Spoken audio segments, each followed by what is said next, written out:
Physics का सबसे basics और सबसे important concept work done next 60 seconds में समझते हैं। फिजिक्स में आपका वर्क डन तभी होता है और जब आप फोर्स कोई बॉडी पे अप्लाई कर रहे हो और बॉडी फोर्स के डायरेक्शन में मूव हो रहा हो। अगर आप वॉल को पुश कर रहे हो फोर्स अप्लाई करके और ऑफ कोर्स आपको पता है वॉल फोर्स के डायरेक्शन में मूव नहीं होगा, तो फिजिक्स के केस में वर्क डन आपका 0 होता है।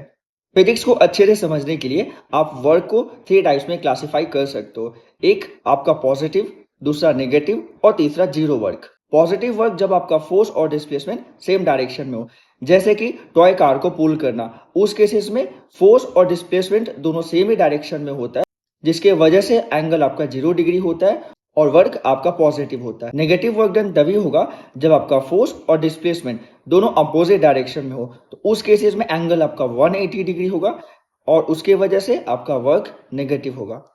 जीरो वर्क डन बहुत ही आसान है जब आपका फोर्स और डिस्प्लेसमेंट दोनों 90 डिग्री पे हो। आपके बुक में जो एग्जांपल दिया गया है, जब कोई कूली एक लगेज को अपने हेड पे कैरी करता है, तो उस केसेस में वो फोर्स ग्रेविटी के अगेंस्ट में वो वर्क करता है और वहां पे 90 डिग्री का एंगल फॉर्म होता है, जिसके वजह से वर्क डन आपका 0 होता है। ऐसा यूनिट ऑफ वर्क आपका जूल और सीजीएस यूनिट ऑफ वर्क आपका अर्ग होता है। एग्जाम्स में एक सबसे इंपॉर्टेंट रिलेशन जो 1 joule is equal to 10 to the power 7 erg होता है, ये अक्सर पूछा जाता है।